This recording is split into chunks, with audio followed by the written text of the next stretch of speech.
পরিস্থিতি ঠিক না হলে দেশের আইন শৃঙ্খলা রক্ষার ভার কাঁধে তুলে নেবে সেনাবাহিনী। দ্রুত নির্বাচনের দাবি তুলে দিন দুয়েক আগে এমনই হুঁশিয়ারি দিয়েছিলেন বাংলাদেশের সেনা প্রধান জেনারেল ওয়াকার উজ্জামান। এই সেনা শাসনের কথা শুনে এবার ডিসেম্বরেই নির্বাচনের কথা জানালেন অন্তর্বর্তী সরকারের প্রধান উপদেষ্টা মোহাম্মদ ইউনূস। বদলের বাংলাদেশে এখন দিকে দিকে অরাজকতা, ভেঙে পড়েছে আইন শৃঙ্খলা, দিকে দিকে খুন, ধর্ষণ, যৌন নির্যাতন লাগাম ছাড়া হারে বেড়ে গিয়েছে, বিপন্ন গণতন্ত্র। তাই অনেকেই বলছেন এই পরিস্থিতি ঠিক করতে নির্বাচনই একমাত্র পথ।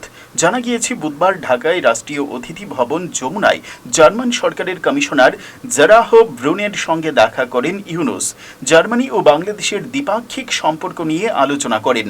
সেই বৈঠকে ইউনূস জানান, চলতি বছরের শেষে নির্বাচনের আয়োজন করতে চলেছে সরকার। নতুন বাংলাদেশের জন্য আপনাদের সব ধরনের সহযোগিতা দরকার। আমরা জাতীয় নির্বাচনকে সফল করতে কঠোর পরিশ্রম করছি। যত দিন যাচ্ছে বিএনপি জাতীয় পার্টির মতো একাধিক রাজনৈতিক দল দ্রুত নির্বাচনের দাবি জানাচ্ছে। অনেকেই অভিযোগ করছেন গদির লোভে ভোট করাচ্ছেন না ইউনূস।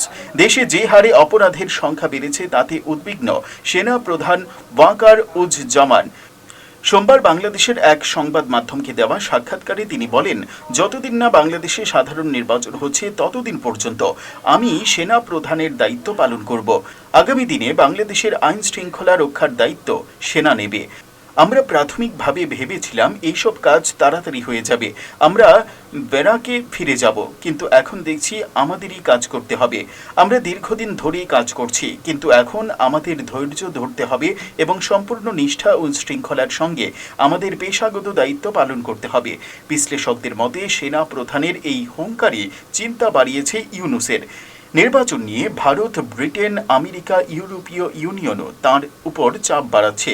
ফলে ঘরে বাইরে এখন প্রবল চাপে তিনি।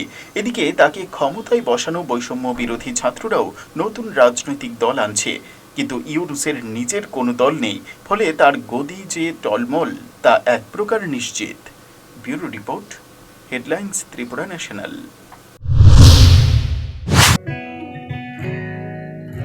জুড়ে থাকে বাঁধন